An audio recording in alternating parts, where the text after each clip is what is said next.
Step 1, track down an influential manager. Step 2, train hard. Step 3, win big. This has made the likes of Pernell Whitaker, Roy Jones, and Oscar De La Hoya into household names. Names worthy of big television contracts and big paydays. But for a fighter outside the United States, the routine is slightly different. Becoming a champion in a country like Ghana won't bring revenues anywhere near what a fighter living in the United States might earn. In Africa, we promote locally. And because we don't have television, you know, all we depend on is the gate. And most of the time we lose a lot of money. Sometimes you have to bring a fighter from outside and you have to pay his tickets, his passes. But if you see a talent, you know, and you want to develop it, you keep losing money, keep hoping that someday you'll make it back. Seth Asa is manager to the current WBA welterweight champion, Ike Quartey. Nicknamed Bazooka because of his fierce punching power, Quartey is the first from Africa to hold a world welterweight title. His journey to the championship began in the city of Accra, Ghana, where Quartey was born. The first thing I did was I promoted him to the African title, and then I gave him the international title, WWC International.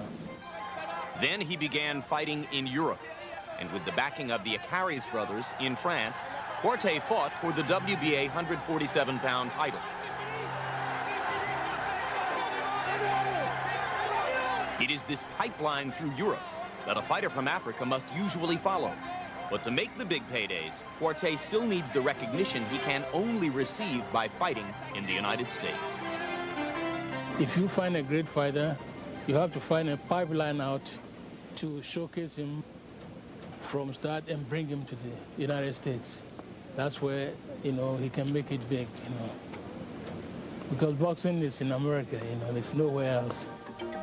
Other fighters from Africa who have enjoyed this pathway to success include Sumbu Kalambe, John the Beast Mugabe, Cornelius Boza Edwards, and Azuma Nelson, the current junior lightweight champion. All have showcased on American soil, winning big to gain the recognition that brings in pay cable television money. Quartey is prepared to become the next marquee name in the West. In only his third fight in the United States, Quartey destroyed John O. Park in Atlantic City. I can't believe that this referee... Stop it now. Stop it now. Listen to them. Yeah, thank you.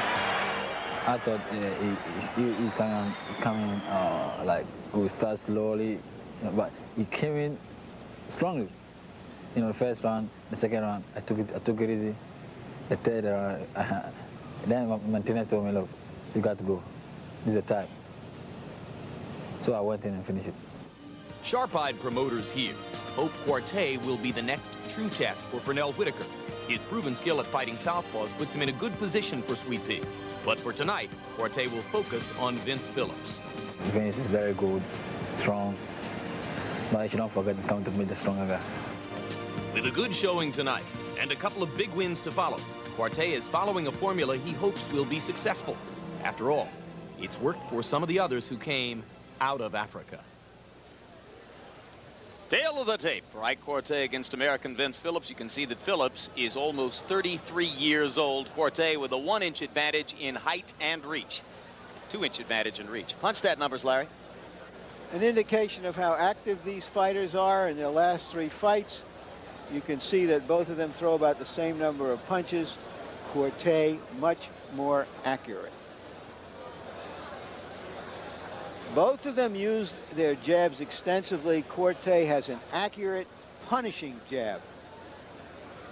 And rules of the bout with our unofficial ringside scorer, Harold Letterman. The Ike Quartey Vince Phillips fight is scheduled for 12 rounds. There is no standing 8 count. The 3 knockdown rule is in effect. Only the referee can stop the fight, and he can be saved by the bell only in the 12th and final round. Jim. All right, Harold, thanks very much. And we'll welcome Vince Phillips into the ring first. Huge fight for Phillips tonight. He's been brought here by a very rocky path. Failed to make the Olympic team in 1988 when he tried. And then after having turned pro, was bedeviled by drug addiction. He's had problems with cocaine, was suspended for 6 months in Nevada because of testing positive for marijuana. He's gotten himself straightened out in the past year and a half, comes in with a winning streak and a hard right hand, and hopes to make the most of it tonight. And perhaps as important, he has thrown up to 120 punches per round. And since Quartey is the kind of fighter who lets his opponent spend himself on him, covering up and then going on the attack, if he can step up his punch output tonight, he could be a surprise. And here is Vince Phillips' record. You can see 33 wins. The one loss to Anthony Baby Jones on a cut. He has power, as is shown by the 22 KOs. And he also has a tendency to cut, as was the case when he lost that fight to Anthony Baby Jones. And in the ring with him is Kennedy McKinney, his old running mate from Las Vegas. And now here comes Quartey with the championship belt being carried out ahead of him.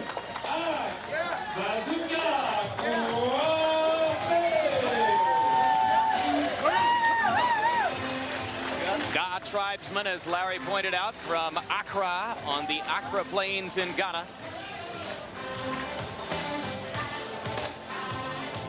Won the title in his toughest fight, the 11th round KO of Crisanto España, and then has had 3 relatively easy knockout wins since that time. This may be his toughest title defense so far. But one of the more impressive things about him, Jim, is that he is the last of 27 children of a father who had 5 wives.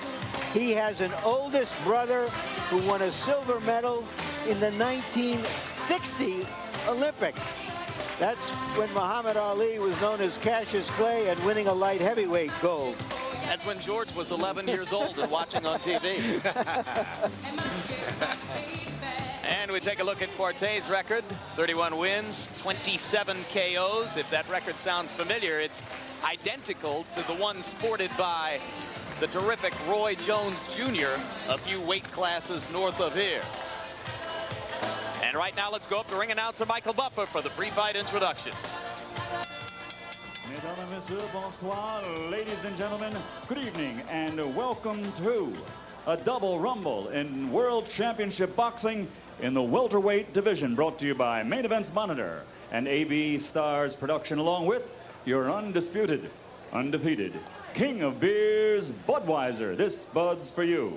And the Atlantis Casino here on the Emerald Island in the Caribbean, St. Martin, Saint Martin. Ladies and gentlemen, this bout is sanctioned by the St. Martin Boxing Commission President Jacinthe Brian Labega. 2 physicians at ringside will be Dr. Theo Jolet and Dr. Maurice Ferre. The timekeeper is Jim Barzell. This bout is also sanctioned by the World Boxing Association President Gilberto Mendoza, WBA supervisor at ringside Manuel Landero. The 3 judges scoring this bout on a 10-point must system sitting at ringside will be Washington Gonzalez, Orlando Sam, and Melchior Taylor. And when the bell rings, the man in charge of the action, your referee, Julio Cesar Alvarado. And now, ladies and gentlemen, from St. Martin, Saint Martin, let's get ready to rumble!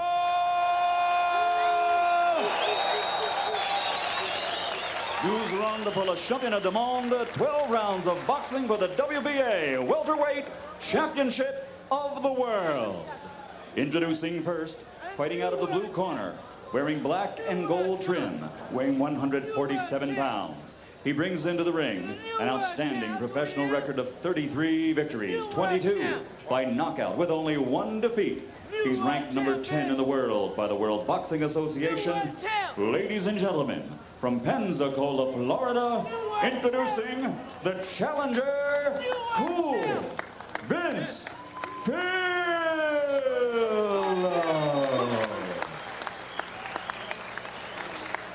And his opponent across the ring, fighting out of the red corner, wearing the gold, red, and green, and also weighing 147 pounds. A perfect professional record of 31 victories without a loss, 27 by knockout. He comes to us from Accra, Ghana. Ladies and gentlemen, presenting the undefeated WBA welterweight champion of the world, Ike Bazooka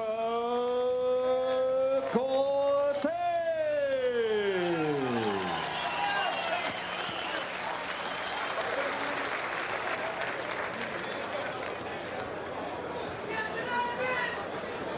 Okay, remember the instructor, the glove. Corner out. Jim, Hurricane Lewis was so fierce that it actually stripped the bark of thousands of trees here in St. Martin. If Ike Quartey can strip the bark off Vince Phillips, we'll know he's something fierce. And you heard Phillips' longtime buddy and running mate, Kennedy McKinney, standing behind him, screaming, new world champ, during Buffer's introductions. Vince Phillips says he got into boxing because at age 17 he had a dream that he was fighting for the championship of the world. He never saw the end of the dream and hopes to see it tonight.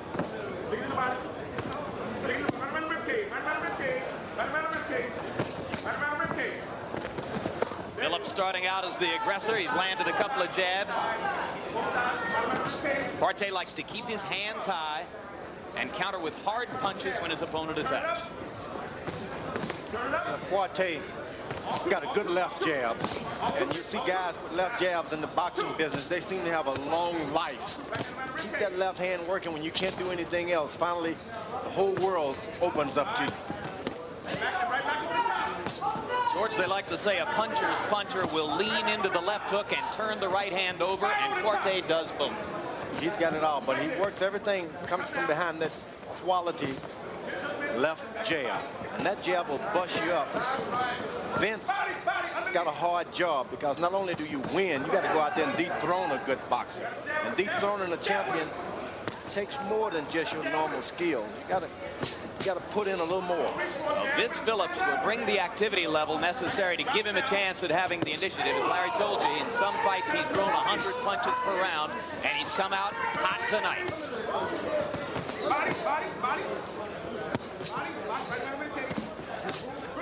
Down goes Phillips off a right hand by Quartey. But the referee has ruled that it was not a knockdown. I don't know about that. I don't either. He might have hit him on the very top of the head and caught him off balance. We'll get a look between rounds. What do you think, George? Well, the main thing is Vince Phillips, he established that he has a good right hand. And I think the right hand that he landed earlier was by far better than the right hand Quartey landed. That Quartey landed. I got you. Yeah, but Quartey takes a great punch. He's a great-looking fighter in there in terms of how he's made, how he's built. Very strong. We see the replay between rounds. We'll get an opinion from George Foreman as to whether that was really a knockdown. Maybe the referee was ruling that Quartey was on his foot. Sometimes you have to look at the boxer. Did he start to retreat, Vince, after the knockdown, or did he get up and get right back in motion? That tells you a lot more about the effects of the punch. Another good right hand counter inside by Quartey. Vince Phillips keeps coming.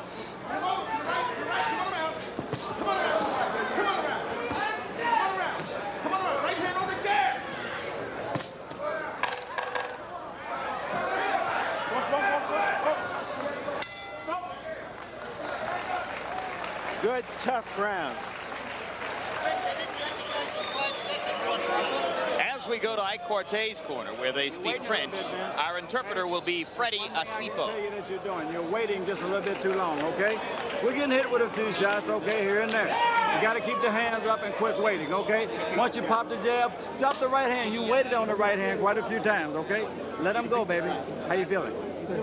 Dig on the inside, baby. Dig, dig, dig. All right, Larry, here's a look at... Let's see if we can answer the question on this knockdown from the overhead. It looked like he hit him on the shoulder. I don't know if you can get a knockdown from hitting a guy on the shoulder. It looked like a glancing blow on the shoulder. Did not hit him flush. It looks like a slip to me. The guy's off balance, and a punch was thrown at the same time. But then I don't see quite as well as I used to. Oh, I think you're doing pretty well, George. Well, the important thing is the referee got it right. Ruled it a slip. So no official knockdown. Quartey landed 60% of his punches in the first round, according to punch stat numbers. a mark of his technical excellence. On the other hand, Phillips threw 115 blows in round one. The Vince Phillips corner told him right. He said, you got to dig in, get into that body, dig in. You want to dethrone a champion, you just can't sit back and box. You got to dig in.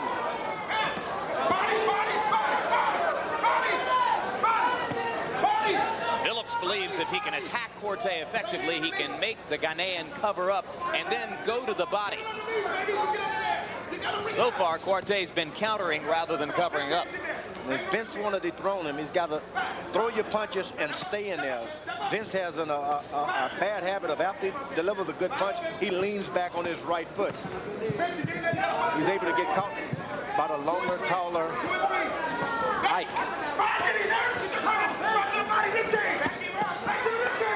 Another good right-hand counter coming underneath by Quartey. Vince Phillips just keeps on throwing. This is a big ring, about 22 feet, but they need about 8 feet of it.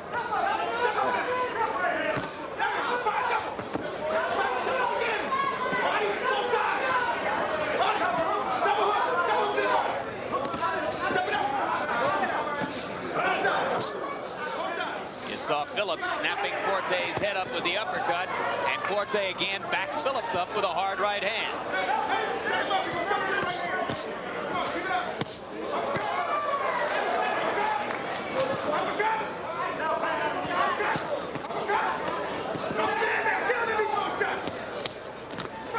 This is world-class back and forthing, folks. Now, it's been established, Phillips has, that he's going to get hit after he lands his 99 punches, so to speak. Ike is going to come back. Now, once he lands his punches, he's got to just keep his body in motion forward. Don't lean back, because he's going to return some punches sooner or later. Ike is.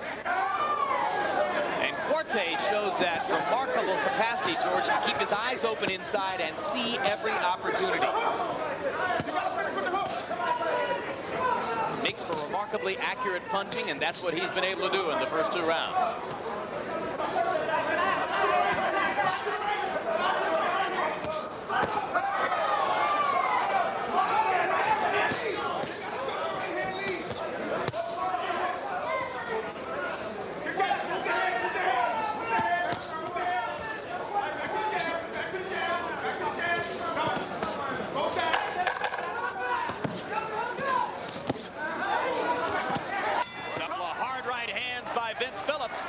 Landing on the chin of Quartey as round 2 comes to a close.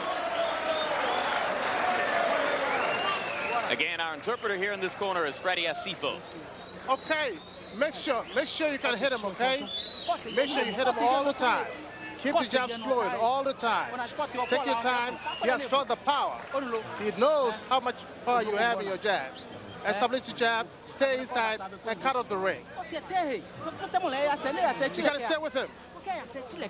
And anytime he goes backwards, follow him. All right. Mouthpiece, okay, baby. How you feeling? How you feeling? Take it down, take it down. All right, wait a minute. Let's get that in swell back up. Let's get it in the body. You got to dig the body. You got him here, you got him there. Let's give me some hips, okay? Let's give me some hips. I don't care about that. Work, baby, let's work. So far, this fight has been almost good enough to get on our Boxing After Dark series, Jim. Here's an astonishing punch stat number, guys. Phillips was only warming up when he threw 115 punches in round 1. He threw 129 of them in round 2. So in 2 rounds, he's thrown nearly 250 punches. Hard to believe that a guy could keep that up over a 12-round period. Hard to believe the other guy's got enough time to counter between those punches, but he has. Phillips's right eye appears to be swelling. He's got a little mouse coming up under the right eye, and that's been a big problem for him in the past. He's been cut over the left eye several times, Jim. And also, he trained with a flak jacket for a couple of weeks because of a blow in the left side of his body during training. So he appears vulnerable there, but so far we haven't seen that.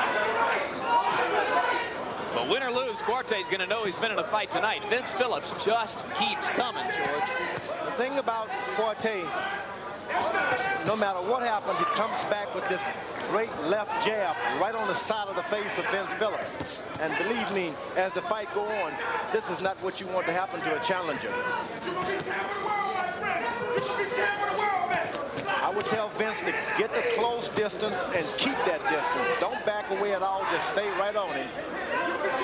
Take the jab away, you're saying. Yeah, just stay right on him. Whenever you throw a punch, scoot a little closer. Throw another punch, scoot a bit more closer. Don't back away. Well, Phillips does seem to be shortening the range just a little bit here in round 3. Quartey remains very calm, continues to see every opportunity and counter effectively. Vince is able to deal with everything that Ike throws but that left jab. Now Quartey backs Phillips up with a right hand and seems to have wobbled him. And yes, he's got him a little bit rubber-legged. Less than a minute in round 3. Quartey begins to open up. Phillips holds on. He's going to go down right here in a second.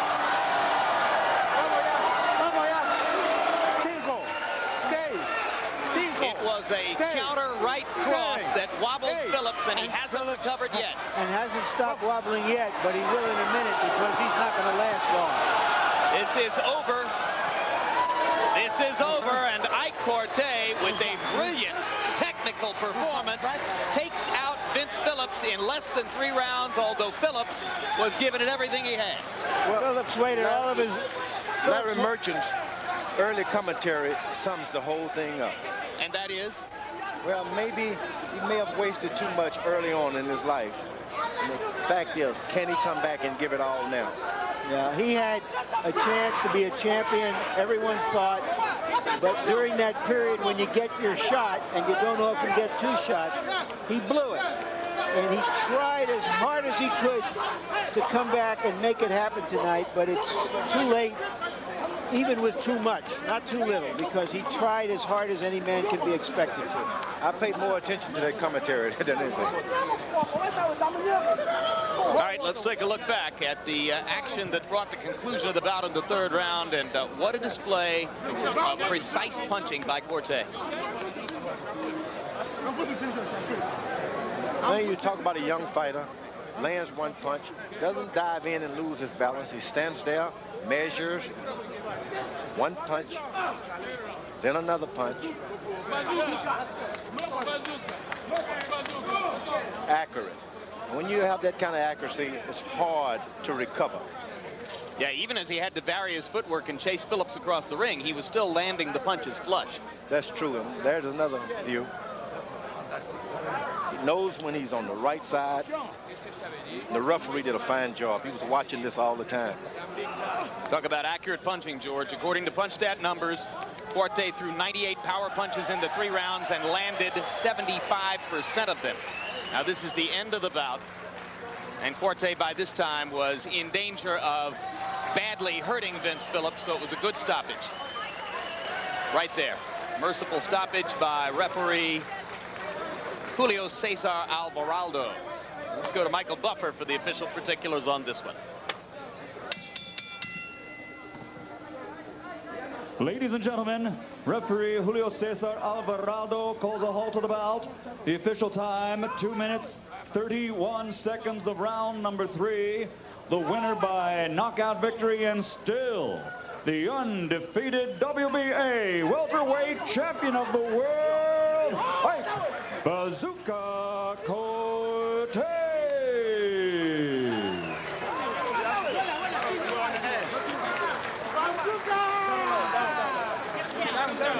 Final PunchStat numbers.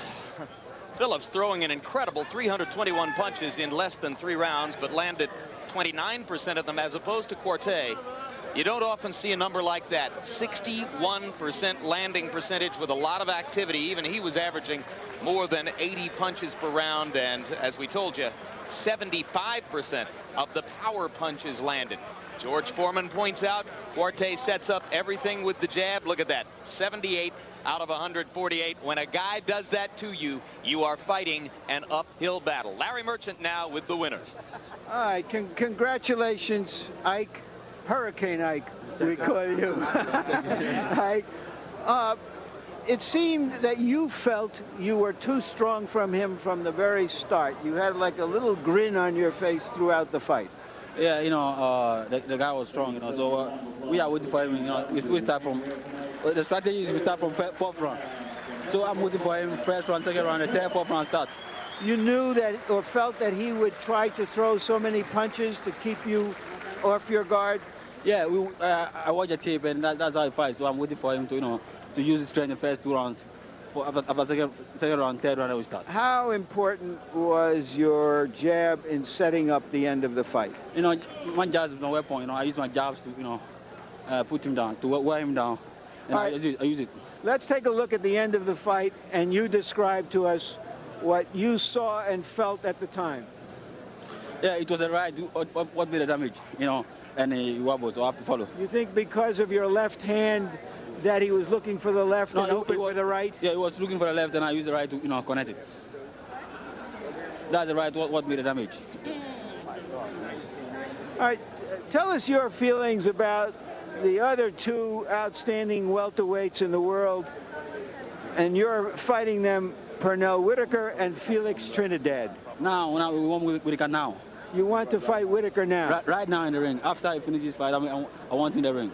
All right, anytime, anywhere, any place. I don't think it's on the schedule tonight, but what are your feelings about Trinidad and how you would match up against Trinidad? Well, we want Trinidad too, but we want Whitaker first, because I want to prove that I'm the best in the welterweight. And you feel that by fighting and hopefully beating Whitaker, you would prove you're the best? Yeah, if I beat Whitaker, I'll prove I'm the best. And I know I'm the best. That's why I want Whitaker right now in the ring. Yes. Thank you very, very much, Quartey. Back to you, Jim and George. All right, let's take a look at what the judges saw up to that point in the fight. 2 of the judges with Quartey ahead 20-18. 1 judge had given a round to Phillips, and so saw it 19-19. And George Foreman, the discussion here has to do with what would happen down the road if Quartey fought Pernell Whitaker. Now, Quartey has a mandatory defense coming up against Oba Carr probably in the next few months, assuming that he could get by Carr, which is no easy assignment.